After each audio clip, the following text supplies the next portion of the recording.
शेरों के शेर, हमारी विधानसभा नहीं, उत्तर प्रदेश नहीं, हिंदुस्तान की आन बान शान, गरीबों के हमदर्द, माताओं बहनों का सहारा, गरीबों का सहारा कमाल अख्तर साहब आपके सामने।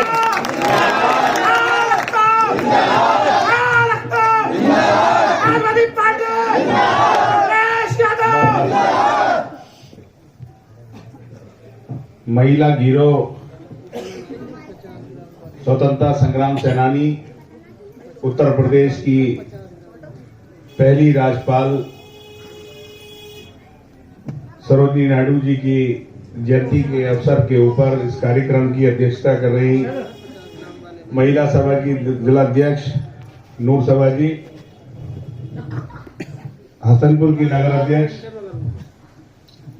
मुमताज बाजी, हमारी चच्ची अकीला मेंबर साहब, हमारी मौसी वंदना जी, हमारे संचालन कर रही महिला सभा की प्रदेश सचिव मोहतरमा रूबी कौसर साहिबा, यहाँ मौजूद हमारी बहुत सारी बहनें, हमारे समाजवादी पार्टी के सभी कार्यकर्ता, दोस्तों, आप सब लोग जानते हैं कि आज राष्ट्रीय महिला दिवस है और राष्ट्रीय महिला दिवस इस हिंदुस्तान में आधी आबादी महिलाओं की है, लेकिन दुर्भाग्य कि हमारा देश पुरुष प्रधान देश है, लेकिन उसके बावजूद हमारे मुल्क के अंदर, हमारे देश के अंदर महिलाओं ने वो कर दिखाया है। इस देश का नाम पूरी दुनिया के अंदर अपने कामों से रोशन करने का काम किया है। जिनकी आज जयंती है, सरोजिनी नायडू जी, इनकी शिक्षा लंदन के अंदर हुई। हिंदुस्तान की आजादी के अंदर इन्होंने गांधी जी के साथ मिलकर लड़ाई लड़ी, कई बार जेल गई और हिंदुस्तान को आजाद कराने में इन्होंने बहुत बड़ी भूमिका निभाई। इसीलिए इनके जन्मदिन के ऊपर पूरा देश राष्ट्रीय महिला दिवस के रूप में इनका जन्मदिन मनाता है। आज हम लोग भी इसीलिए यहाँ इकट्ठे हुए हैं, सिर्फ इसलिए इकट्ठे हुए हैं, ये हमारी माता और बहनें जो बैठी हैं, अगर आज हमारा सबका वजूद है तो वो इन्हीं माता बहनों की वजह से है। और ये भी सब लोग जानते हैं कि जब इस धरती के ऊपर जुल्म, जाति, अन्याय जब बढ़ा है, तभी तब किसी मां और बहन ने लक्ष्मीबाई और मां दुर्गा के रूप में जन्म लेकर उस दुष्ट को अंत करने का काम इस दुनिया के अंदर महिलाओं ने करने का काम किया है, उस जुल्म को मिटाने का काम किया है। आप यहां पर बैठी हैं, मैं इसलिए आपसे कहना चाहता हूं कि आज उत्तर प्रदेश के अंदर भारतीय जनता पार्टी की सरकार है, देश के अंदर भारतीय जनता पार्टी की सरकार है।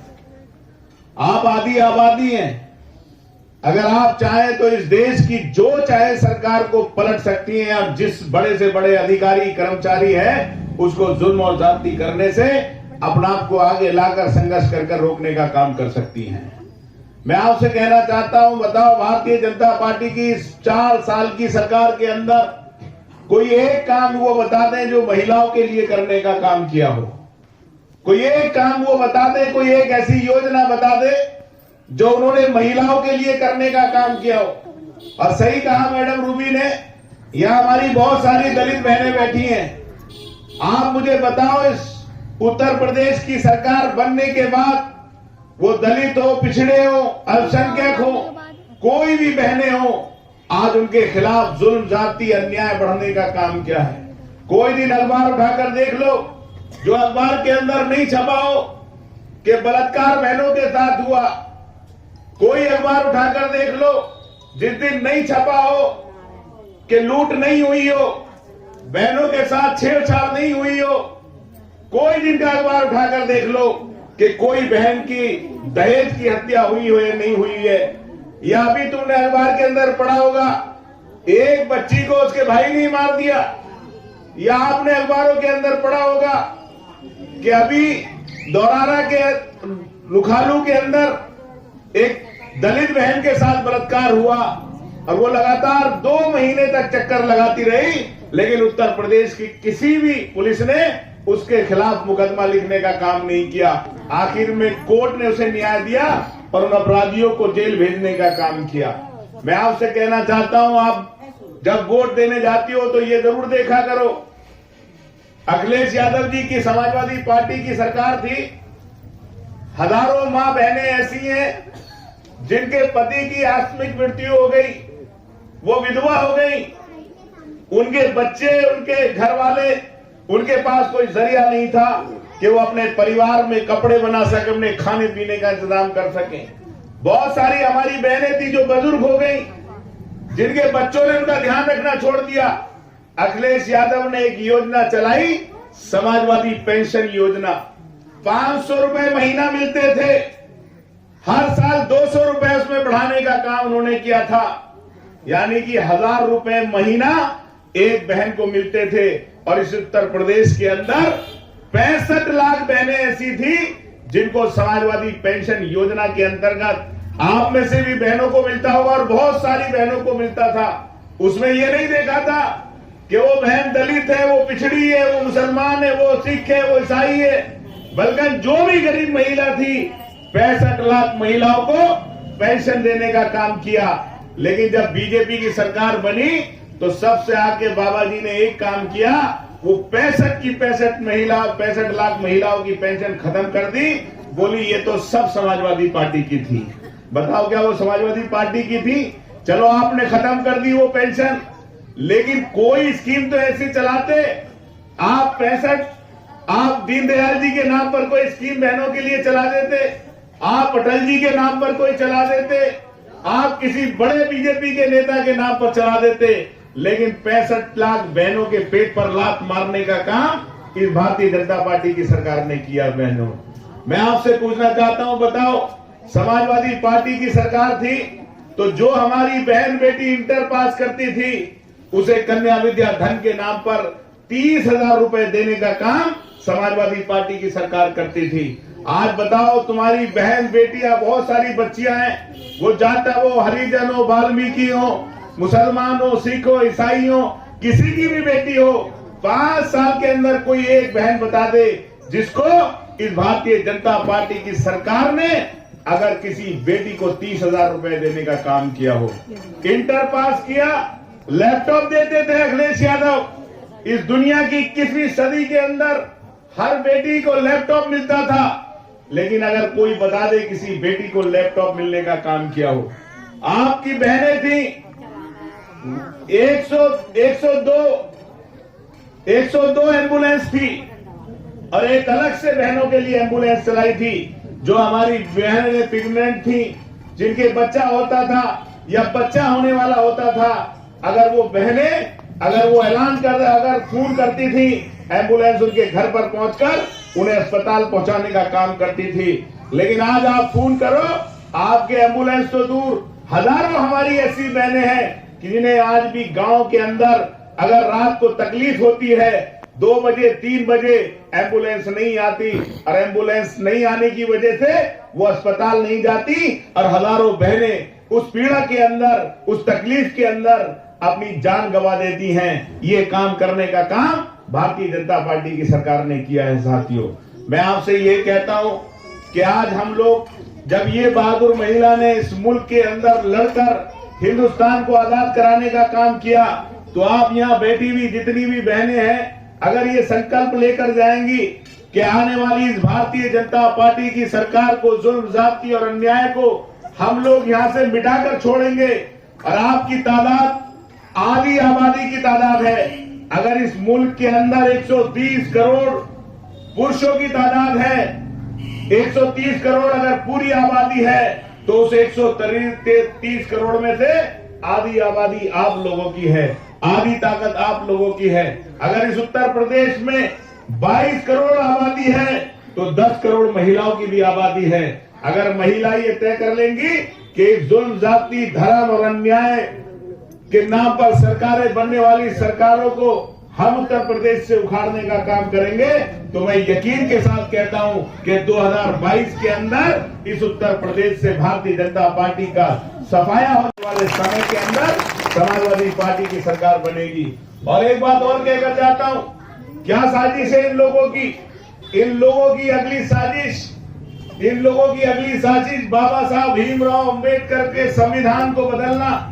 जो आप लोगों को बाबा भीमराव अंबेडकर के संविधान में आरक्षण मिला हुआ है, उस आरक्षण को खत्म करना। और अभी आप समझ लो, उत्तर प्रदेश में जितनी नौकरियां निकली हैं, अगर वो नौकरियां सरकारी निकलती तो आपके बच्चों को 21% आरक्षण की वजह से नौकरी देने का काम करते। लेकिन इन्होंने क्या चालाकी की कि सारी की सारी नौकरियां इन लोगों ने आउटसोर्सिंग के जरिए निकाल दी। आउटसोर्सिंग में आरक्षण नहीं होता है। 100 के 100% इन भारतीय जनता पार्टी और आरएसएस के लोगों को नौकरी लगाकर आपका आरक्षण खत्म करने की साजिश ये भारतीय जनता पार्टी की सरकार कर रही है। ये बैठी है हमारी हसनपुर की महिलाएं। आप मुझे बताओ, समाजवादी पार्टी की सरकार थी तो किसी के बिजली का कनेक्शन था तो किसी के बाप में, किसी के माई के लाल के हिम्मत में था कि तुम्हारे घर में घुस जाए। आज अगर पुलिस भी किसी के घर में घुसेगी तो उसे भी वारंट चाहिए। लेकिन बिजली वाले 2 बजे हमारी माँ बहनें 3 बजे 4 बजे घर में किस हालात में सो रही हैं, लेकिन बिजली वाले सीढ़ी लगाकर उनके घर में घुस जाते हैं और कहते हैं कि हम लोग बिजली चेकिंग करने आए हैं। तुम्हारे पास कौन सा अधिकार है, कौन सा हक है? लेकिन मैं कहता हूं कि उनके जो हरकत है, अगर सबसे ज्यादा इस दुनिया के अंदर जितना जुल्म करने वाला गुनाहगार है, उतना ही जुल्म सहने वाला भी अधिकार है। अगर कोई आदमी तुम्हारे घर के अंदर घुसे बिना परमिशन के, तुम्हारे घर में कोई मर्द नहीं है, उसके बगैर कोई आदमी घुसे तो किवाड़ बंद कर बैठ जाना और पुलिस को बुला लेना और पूछना ये बिना इजाजत के हमारे घर में कैसे घुसकर हमारे साथ बदतमीजी कर रहा है। अगर तुमने 10 के साथ कर दिया तो इन बिजली वालों की हिम्मत नहीं है। आप मुझे बताओ, ये मेरे घर में बिजली का तार आ रहा है, 20 साल पुराना तार है। क्या 20 साल के अंदर तार अपना आप नहीं चटक जाता? क्या ये बंदर फिर रहे हैं सुबह शाम छतों के ऊपर? क्या ये तार नहीं तोड़ देते, तार नहीं काट देते? इन्हें जब तुम्हारे घर में मीटर लगा हुआ, तुम्हारे घर में बिजली का कनेक्शन, महीने के महीने तुम बिल दे रही, लेकिन बिजली वाले आते हैं और आने के बाद वो बिजली वाले आकर कहते हैं तुम्हारे मीटर के पीछे कनेक्शन, तुम्हारा केबल कटा हुआ है, तुम चोरी कर रही थी।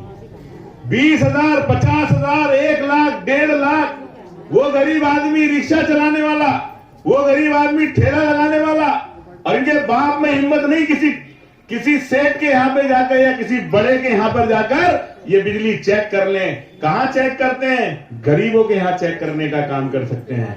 मैं अपनी माँ बहनों से कहता हूँ और अकीला चच्ची से कहता हूँ, खास तौर से रूबी मैडम से कहता हूँ, जैसे इन्होंने बिजली चेकिंग टीम बना रखी है ना, ऐसे तुम भी इन्हें बिजली चेकिंग टीम बना लो और जो बिजली वाला गलत करे उसके खिलाफ पुलिस में कंप्लेन करो, उसके खिलाफ एक्शन के करो, उसके एससी के खिलाफ करो, तभी जाकर ये बिजली वालों की जुल्म और जाति रुकेगी। आज इस दिन पर यही संकल्प लेकर जाओ। मैं दावे के साथ कह सकता हूं, अगर आप जैसी महिला, बहादुर महिलाएं खड़ी हो गई तो हजारों लोगों को, हजारों गरीब लोगों को न्याय मिलने का और जुल्म जाति से बचने का काम होगा। अगर एक बात और कह रहा हूं, अगर हम कोई कार्यक्रम करते हैं बिजली वालों के खिलाफ, अगर हम कोई इनकी जुल्म जाति के खिलाफ, पुलिस के खिलाफ कोई कार्यक्रम करते हैं तो गरीब लोगों के खिलाफ मुकदमा दर्ज करने की धमकी देती है पुलिस। प्रशासन हमारे घर में बंद कर देता है। रात को 3 बजे दरोगा आके बैठ जाते हैं, चारों तरफ से घर घेर लेते हैं। लेकिन मैं आपसे कह रहा हूं, अगर आप 100 महिला निकल के चली गई और कह दिया हाल लिख हमारे खिलाफ मुकदमा, भेज हमें जेल, तो इनकी बाप में हिम्मत नहीं है कि किसी के साथ जुल्म और ज्यादती कर ले। इसलिए मैं आपसे कह रहा हूं कि आज इस महिला दिवस के ऊपर मैं अपनी सभी मां बहनों से कहता हूं कि आप खड़ी हो, आप निकलो, आप निकलोगी तो जमाना बदलेगा। और मां का वो रुतबा है, बहन का वो रुतबा है, जिन्होंने इस दुनिया के अंदर कुर्बानियां दे देकर इस दुनिया के अंदर बड़े बड़े महापुरुषों को पैदा करने का काम किया है, बड़े बड़े महापुरुषों को बनाने का काम किया है। किसी ने महापुरुष को पैदा किया, किसी ने पत्नी के रूप में रहकर उसका साथ देकर उसे महान बनाने का काम किया। अगर इस दुनिया में कोई भी आदमी है, उसकी कामयाबी के पीछे उसका परिवार, उसकी माँ, उसकी बहन, उसकी पत्नी का जरूर हाथ रहा है। इसलिए मैं अपनी सभी माँ बहनों को धन्यवाद करते हुए आज इस महिला घेरो कार्यक्रम और सरोजिनी नायडू जी के जन्मदिन की इस गोष्ठी के अंदर आप सब लोग अपने परिवार, अपना काम छोड़कर आई, उसके लिए मैं आप सबका समाजवादी पार्टी की ओर से, समाजवादी पार्टी महिला सभा की ओर से आप सबका धन्यवाद और शुक्रिया करते हुए आपका बहुत बहुत धन्यवाद। समाजवादी पार्टी जिंदाबाद, अखिलेश यादव जिंदाबाद। जय हिंद, जय समाजवाद। थोड़ा पीछे कर लो, थोड़ा पीछे। रेडी सर, बताइए सर। आज सरोजिनी नायडू जी का जयंती है और उनकी जयंती को राष्ट्रीय महिला दिवस के रूप में मनाते हैं। और ये सब लोग जानते हैं कि उत्तर प्रदेश की पहली राज्यपाल स्वतंत्रता संग्राम सेनानी और जिन्होंने इस देश की आज़ादी के अंदर बड़ा योगदान दिया है। मैं सबसे पहले सरोजिनी नायडू जी की जयंती के ऊपर उन्हें सशक्त नमन करता हूं। और साथ के आज जो गोष्ठी महिला घेरो समाजवादी पार्टी के राष्ट्रीय अध्यक्ष अखिलेश यादव जी के नेतृत्व में आदेश पर जो हमारी महिला सभा की जिलाध्यक्ष नूर सभा जी ने आयोजित की है, उसके अंदर बड़ी तादाद में महिलाओं ने आज संकल्प लिया कि इस आधी आबादी जो उत्तर प्रदेश के अंदर भारतीय जनता पार्टी की सरकार ने जिस तरह से समाजवादी पेंशन को ख़त्म करने का काम किया, जिस तरह से 1090 को ख़त्म करने का काम किया, जिस तरह से उन्होंने जो 108 जो एम्बुलेंस थी उस व्यवस्था को ध्वस्त करने का काम किया, और जो आज जुल्म जाती महिलाओं के खिलाफ पूरे उत्तर प्रदेश के अंदर है, ऐसी जुल्मी और अत्याचारी सरकार को, महिला विरोधी सरकार को 2022 के अंदर उखाड़ फेंकने का काम करेंगे। और जहां तक सवाल है आज राष्ट्रीय महिला दिवस के ऊपर, मेरा सभी महिलाओं से अनुरोध है कि जिस तरह से जुल्म जाती पुलिस और बिजली विभाग के कर्मचारी महिलाओं के साथ कर रहे हैं, उनको इस संघर्ष के लिए खड़ा होना चाहिए। जिस तरह से आज किसान पूरी तरह से इस भारतीय जनता पार्टी के अत्याचार और जुल्म जाती से, अन्याय से आज करोड़ों की तादाद में सड़कों के ऊपर बैठा है, मेरी महिलाओं से दरखास्त है कि उनको भी इस किसान आंदोलन के अंदर बढ़ चढ़कर हिस्सा लेना चाहिए। जब सरोजिनी नायडू जैसी महिला इस देश से अंग्रेजों को भगा सकती हैं, तो मुझे पूरा यकीन है इस देश की आधी आबादी, हमारी महिलाएं, हमारी माता, हमारी बहनें, हमारे सारी महिलाएं अगर खड़ी हो जाएंगी तो निश्चित तौर पर इस अत्याचारी और सांप्रदायिक जो हमारे देश के लोगों को हिंदू, मुसलमान, सिख, ईसाई, मंदिर मस्जिद के नाम पर बांटने चाहती है, इन सरकारों का और इस सोच का अंत करने का काम करेगी। चलिए साहब, आइए।